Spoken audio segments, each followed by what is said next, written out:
Hello, Stitchers. Welcome to Stitch Please, the official podcast of Black Women Stitch, the sewing group where Black Lives Matter. I'm your host, Lisa Woolfork. I'm a fourth-generation sewing enthusiast with more than 20 years of sewing experience. I am looking forward to today's conversation, so sit back, relax, and get ready to get your stitch together. Hello, everyone, and welcome to another amazing episode of the Stitch Please podcast. Florence Taylor is an actor, a mom, a creative, a rare talent. And when I look at her photos, I feel like I am looking at a person on stage. Take a pause right now. Go to Instagram and put in FTMOM3.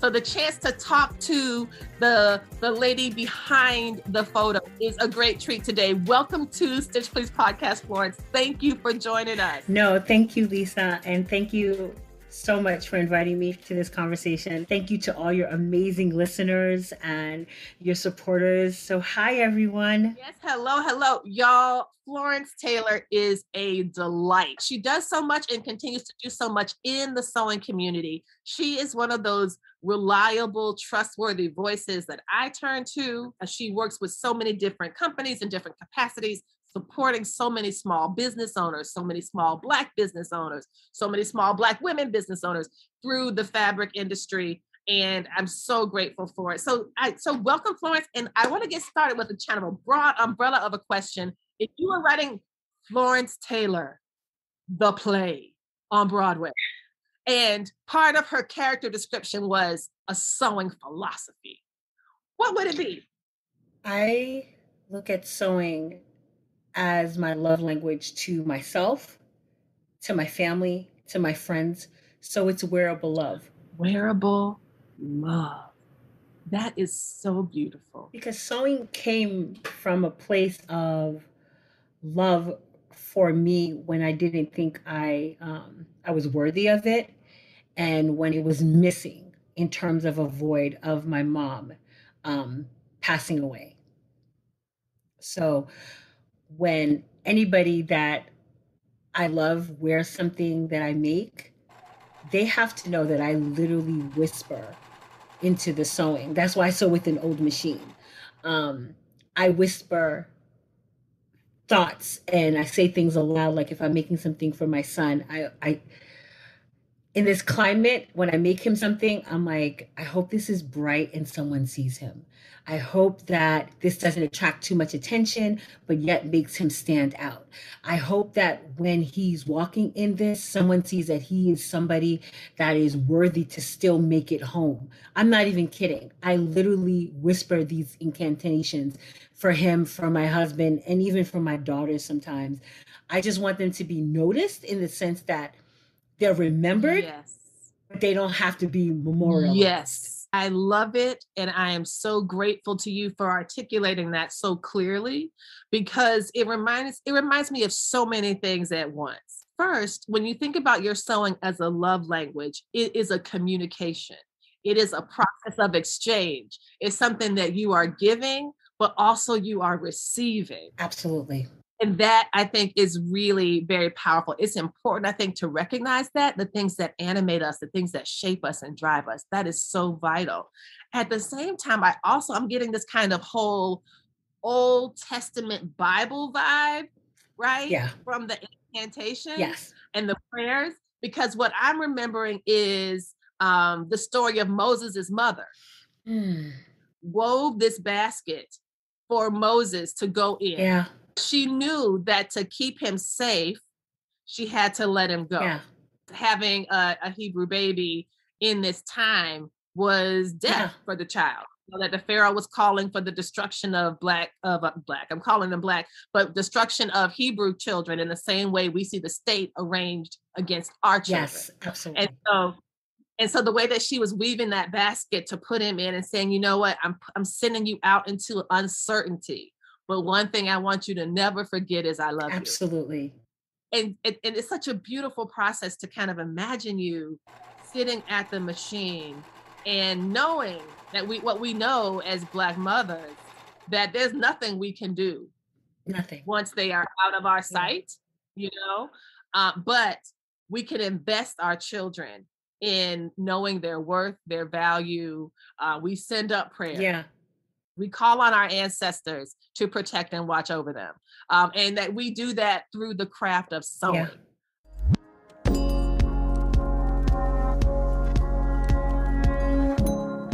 You've told this beautiful story about the love language of sewing. And so tell me a bit about something that I tend to get feedback from people from sometimes is, hey, well, Lisa, we want to think about sewing, as just making a shirt or making a blouse or making some leggings. Why do you need to bring in things like size or Blackness or feminism or social justice? These things are totally separate, but we know as Black women they are not.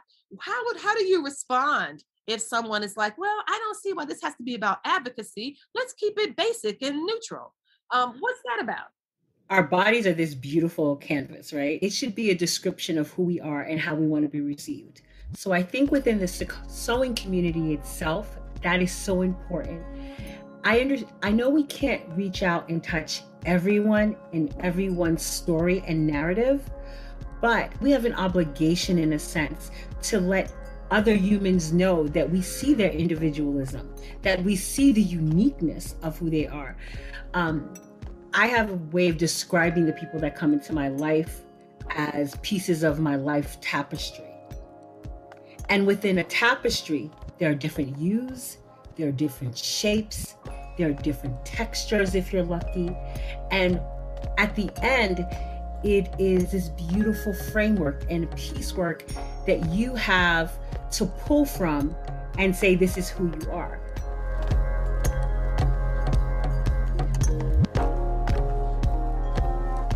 I am not that Eurocentric ideal of beauty. Heck, I'm not even the Black woman standard of beauty, outside of having a big bust and an ample behind, but I have a tummy. And I don't know who these big BBW women are without a waist, but that's not this story. How do you have a booty and thigh gap? Like, where do you put it? Like, you can't have thick thighs, save lives, a lovely booty ass, a bootylicious booty, and a thigh gap. Why? I never understood how thigh gap became an ideal, because I don't know either. Because I mean, I like a bow-legged man, but my husband ain't never said, "Ooh, look at that thigh gap happening." It took so long for me to even appreciate that, and that was through one of my beautiful Tapestry sewist sisters, Monica Val Cole, Needle and a Thread, who is... She is the bomb.com. She's so great. She's everything that I wish I could have been 10 years ago and I aspire to be now. So she made me start to really appreciate my body more. I wasn't listening to my children who were consistently telling me how much they loved all my parts. And that was a disservice to them because they're young and they're children. They're saying things just to please you, right? But as you get older and as they get older and teenagers, and they still see the beautiful uniqueness of you, you have to take a step back and say, okay, maybe there is more to me than being this mom. Maybe they actually see the woman of who I am. And I love that too, because sometimes when we're in a position of preparing to spiral, we're able to discount those parts of the story that don't confirm our negative thinking about ourselves. Oh, well, he's my husband, so he's going to say that. Or they're my kids, they're just saying that, And I think it has to do with, as you were saying, like honoring their truths as well. Yeah. I guess the question for me at the end of the day becomes, who is being served by your self-doubt? Wow. Who benefits from it? You don't benefit, right? Yeah. Who benefits? And it feels like the diet industry benefits, capitalism benefits, that these things are kind of deployed in a way that make us, either buy products or whatever, to fix our broken selves. But if we realize that we're not broken, we can buy less shit. The monetization of the self-doubt is one thing. That spiritual assault of ourselves, that breeds, for me, a next generation of those that are fractured and broken. And there's nothing wrong with being broken if you understand where the jagged edges pieces come, right? So if you think about yourself as a window pane is whole, right? There's no cracks to it. But a stained glass is broken, but beautiful in the sense that it still brings in light, but it illuminates it in so many different hues. And that's what I think human beings are. We have to start looking at ourselves not as just plain window panes. We have the potential of being just as beautiful and as necessary as stained glasses, which are works of art, to be perfectly honest. Now, I want to talk about the story of your garments. And when you go to create a look, I was thinking about, like, one of the things I find so appealing about your Instagram profile is that it's almost like each image is very different. Like you are unafraid to change a hairstyle, change the setup, photograph here, photograph there. When you're creating your garments, do you start to think about them in advance about what kind of photo setups you're going to do? Do you think about styling and that kind of thing from the very beginning? Or does that something that comes to you after things are finished? It starts with the fabric. So I have almost a sensual love affair with fabric. My husband has looked at me sometimes stroking some silk, and he's like, "Oh, okay, all right." I think I'm prepared to be jealous. and it could be different things within the fabric, whether it's the color, whether it's the texture, whether who I got it from, if it was a gift, if there's a story behind the design, or if it brings a sense of a muscle memory, a heart memory to me. The pattern then comes into mind. Then it goes to the wigs. This is how I create the different persona. Every wig, my wigs are my different superheroes. So if there was this, I'm wigorama. I'm like, there's 50 wigs. And I'm like, who does she want to be today? And with COVID, I learned how to make wigs. Of all the things that you make, I did not know that you actually make some wigs. Yeah, I make some of my wigs. I was just like, you know what? I went on YouTube. I said, boom, here it is. And then it was just another creative process. I didn't realize how creative I was until I learned how to sew, because I come from a family of seamstresses / sewists. I didn't realize how, from my communion dress, my confirmation, sweet 16, my wedding dress, my money bag from my wedding gown, every time I had a heart memory, someone in my family created it. And when I learned how to sew, it's like it opened up this third eye for me and made me realize that I was so creative. My dad told me that I've always seen in color. That I have never been able to just see black and white. I've always seen things in different shades. So when I create and I post the pictures, I want people to have like a sense of there's what they're seeing is all me. And the uniqueness of being a Black woman is that we know how to code switch. Yes. So I'm going to never be that stereotypical way of how people think. No one would think that I like goth, that I like country music, that I love opera.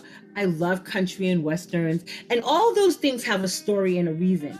You know, being a first generation born American, my parents were immigrants. In Haiti, all they had was cowboy movies and western movies. So they grew to love westerns and country music. So growing up, my dad would we would drive to Canada and he would sit in the car with my mom and sing that Gambler cassette from Kenny Rogers. And so you look at me and you're like, what is she trying to tell in this post? Like, I posted something just the other day and somebody was like, I felt like a total baddie. I was having a horrible day and I didn't want to take the pictures. I wasn't sure about how my body looked in this crop top. I was like, no, this is not for me.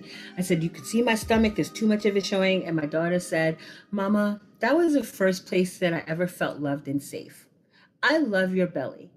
Let's show your belly and more of it, please.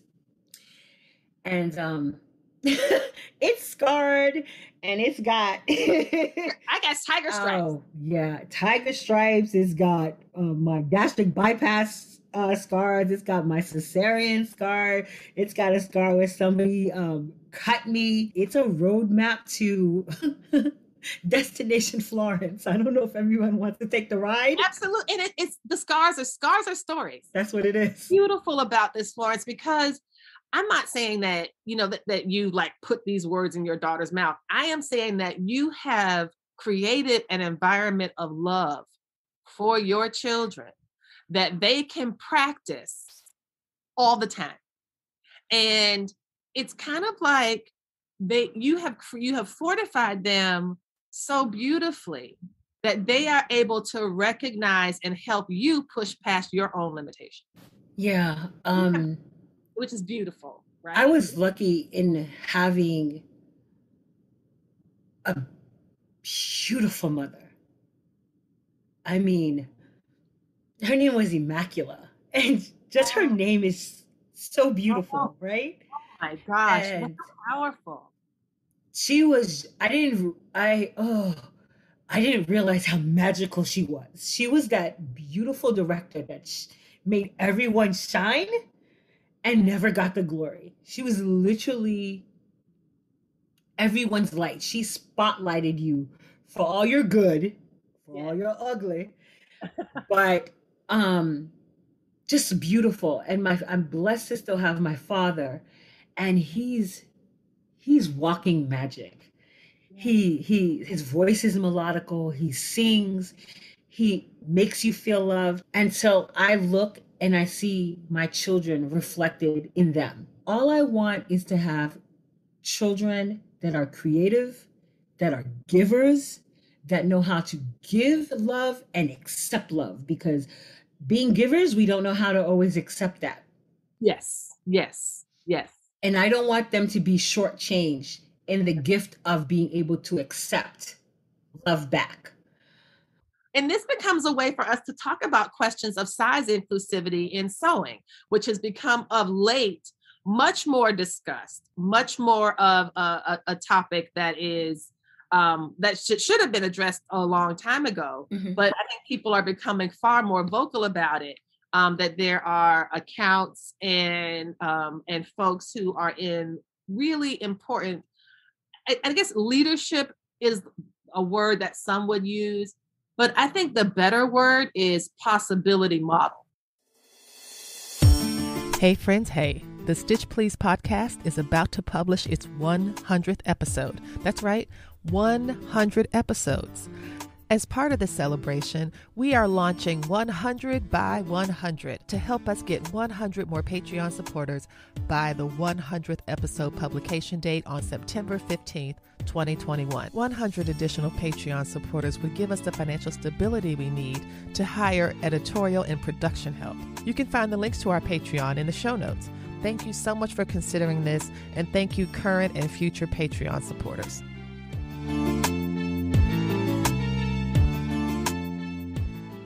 It becomes so important, particularly in a visual medium like Instagram, to see a variety and range of possibilities, because it is very hard to do something you have never seen. Yeah. And absolutely. And so when I think about, as you were mentioning, Aronica as being like a friend, a heart sister, and a mentor, I think that she's also a possibility model. And I think you too are a possibility model. I think you are a possibility model for your children, obviously, as demonstrated. And you're also a possibility model for all the people on Instagram who are following you, who are thinking about their sewing, who want to learn to practice the craft of sewing, who want to be recognized in and by aspects and scenes in the sewing industry or in the sewing community. And I think you do that so well. I think for me, size inclusion is so important because I have looked at both the different spectrums of size, right? From our beautiful, wonderful, smaller stature petites to our wonderful, high-rise, glorious, curvy pluses. And typically most of weight or weight loss stems from some kind of trauma or some hurt. When I was contemplating eventually getting my PhD, I was looking at like weight in relation to weight and how it ties to abuse, verbal, physical, sexual. Trigger warning, sorry everyone.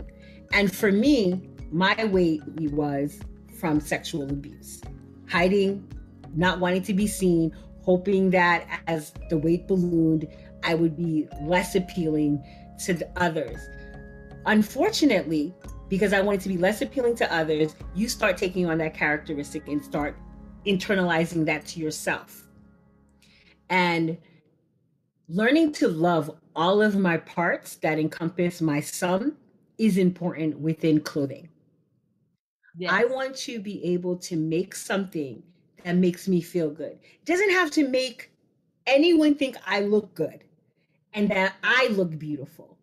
I want to create something that feels good to me, that is comfortable, that is flirty, that's fast, that fits. Yes, that.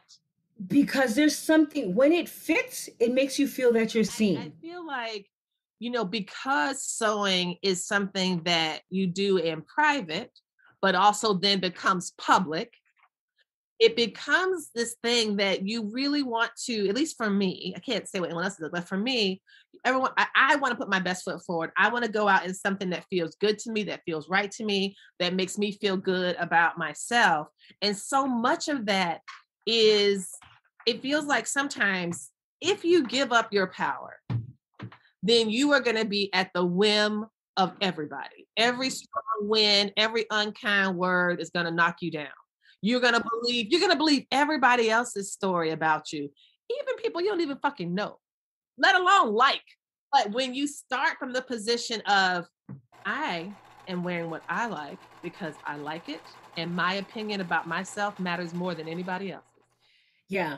And I find that to be true in terms of sewing for me, but also sewing for teenagers. Yeah. Right? Yeah. So my twins are 13, my son is 15, and sewing for them is interesting in the sense because as my son is very muscular. He's 15. He's a teenager, he's a kid. Unfortunately, outside does not see him that way. He will be labeled not as a teenager if something happens. He will be young male, young man, not 15-year-old. They won't slap his age. They won't slap that number to make him palatable, right? Because that's not what media does. That's not how we, that's not the soundbite that works for them.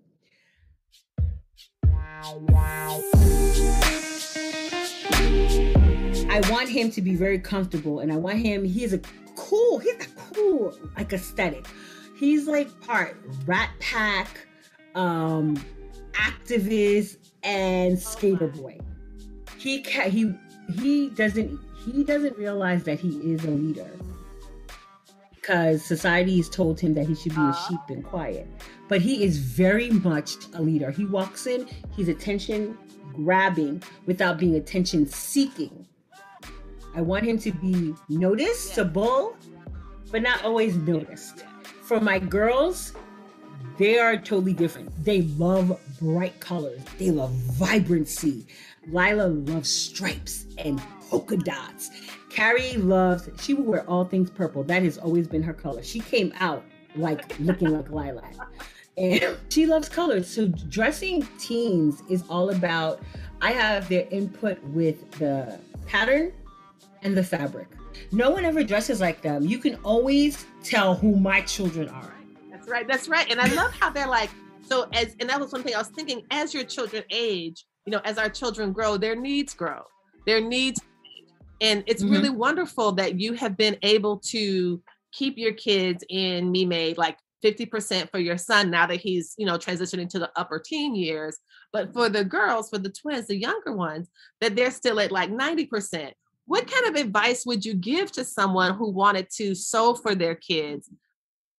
What I would say is, for someone starting off with littles, is not to take on more than you're prepared to do, because you want to create something for that little human that you have, that's appealing to you, that highlights and helps illustrate the story of your family and your love language. If you're the parent that likes to jog, do something like that. Incorporate your interest in what you're sewing. Now, as they get older, absolutely have them go on Pinterest. Ask them, what kind of look do they like? If you're out with them, look at who they're gravitating to in terms of like, and they may not turn their heads, but they always avert their eyes. Look where their eyes are traveling to. And then be honest, have an open conversation with them and say, I made that dress for you, or I made those pants for you. You didn't seem to like them. No, they either didn't fit or they weren't my style. Okay, what's your style?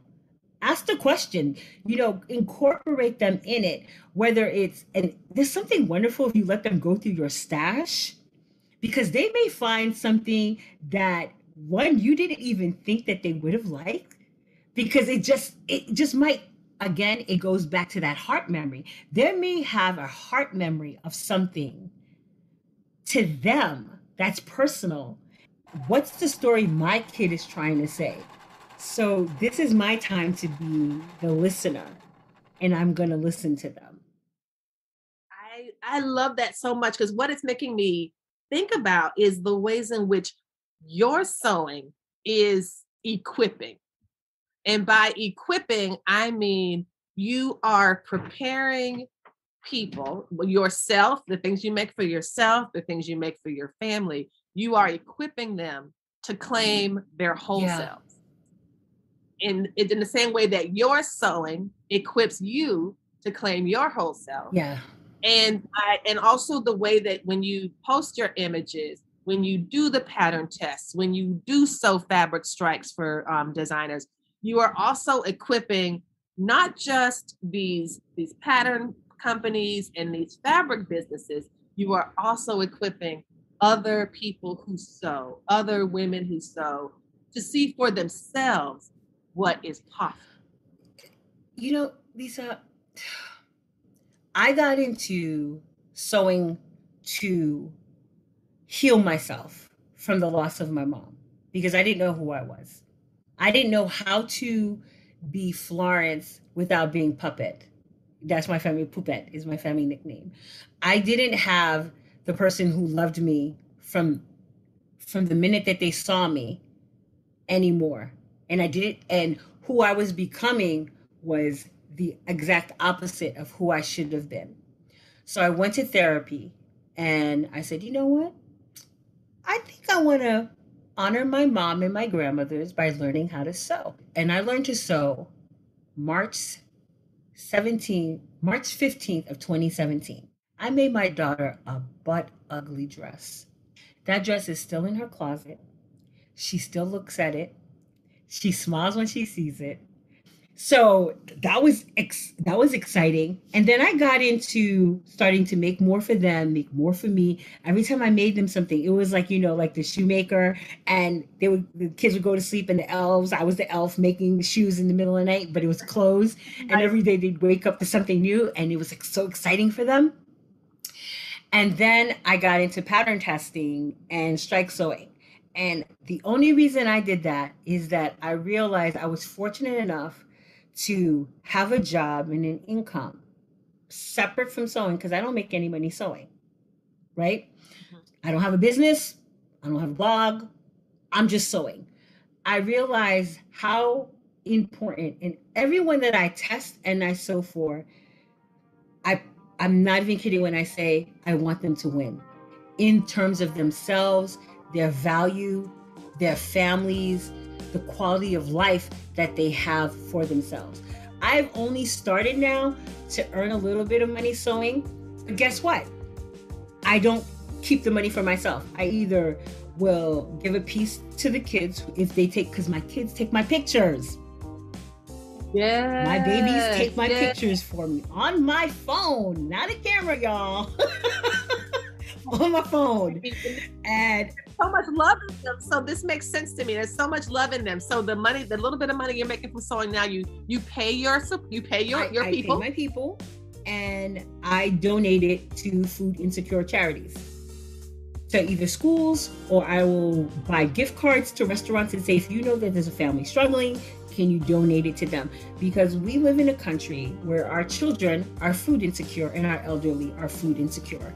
And that's ridiculous. What it tends to go back to, and what I love hearing from you, is this investment.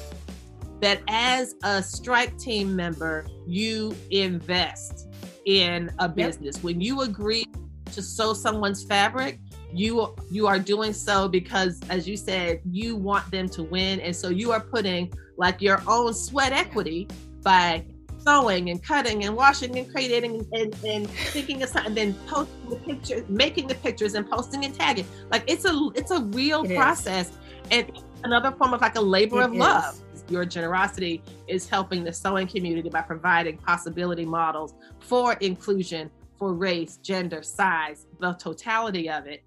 And you are equipping and modeling for your family, like what it means to give and not be depleted by giving. And that is something that I think is so important.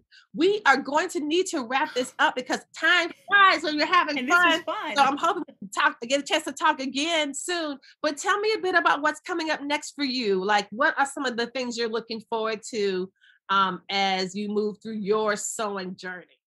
So for me, I want to go into more philanthropy in terms of monetizing my affiliate links. I want to design. I want to appear in more lookbooks. I want more plus size, petite representation. I want more BIPOC, LGBTQI plus representation. I want over 45 representation. I want us to start healing in weaving and creating. I want fiber to become family. Yes, fiber to family. Yes. Fiber to family. Like it's not hard, everyone. If you just take time to start loving yourselves, you are going to start loving one another so much better. How I've told people is when I do diversity inclusion meetings, when I'm trying to have people understand why it's important in theater, is your heart should be clear in who you are.